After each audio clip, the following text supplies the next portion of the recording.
friend went missing 5 years ago. Today, she sent me a horrifying message. My friend Lydia was the victim of a gruesome murder 5 years ago. I felt completely miserable and slowly started to accept that I would never see her again. That's why I was horrified when she sent me a friend request on Snapchat last night.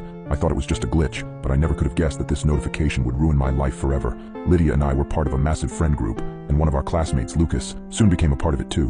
He had a crush on Lydia, which seemed normal at the time, and nobody really thought anything of it. That was until his feelings for her started to become terrifying. It started small, with Lucas asking Lydia out on some dates, but Lydia told him she wasn't interested in that way. When we went out as a group, he insisted on sitting next to her, and would even get a little angry if someone else tried to take that seat. At some point, the two of them had a conversation, where she told him it was time for him to take the hint and back off. This led to Lucas slowly fading away from the group. On Valentine's Day, 5 years ago, I got the horrifying phone call that Lydia had been murdered. Lucas showed up at her apartment early in the evening with sunflowers and a stuffed teddy bear. He was waiting for her where she normally parked. She got home and a pretty heated discussion happened between the two of them. From what I heard from one of her neighbors at the funeral, she was trying to get him to understand that the two of them were never going to happen, and he was belligerently refusing to accept that fact. He pulled out a gun and shot her in the face right there. She died almost instantly.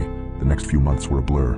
We were all so devastated that something like that could happen. It seemed to come from nowhere. Between the funeral, investigations, trial, and all the emotional heaviness that each of those carry, it was no surprise that our fun little group slowly started to disband.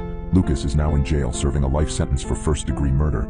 Lydia still crosses my mind from time to time. I often reminisce about some old memories we shared together.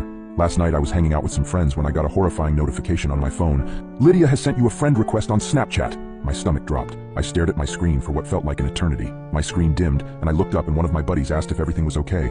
I guess I had turned a little pale as every drop of blood fled from my face and seemed to pool together in my chest. Time seemed at a standstill as I tried to figure out what was happening.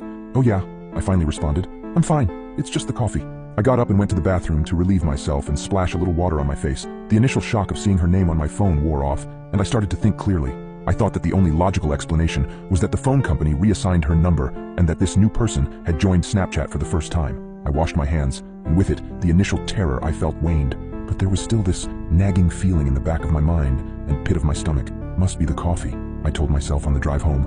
Before going to sleep, I went through all my social media and everything was fine until I arrived at Snapchat. There was a notification that let me know I had a new follower. I knew it was whoever had Lydia's old number, but found it weird that they would follow me. I opened the notification and looked at her name next to that solid red ghost. My mind flashed back to the past. She really was a great girl. Beautiful brown eyes and a smile that seemed to make the world just a little bit brighter.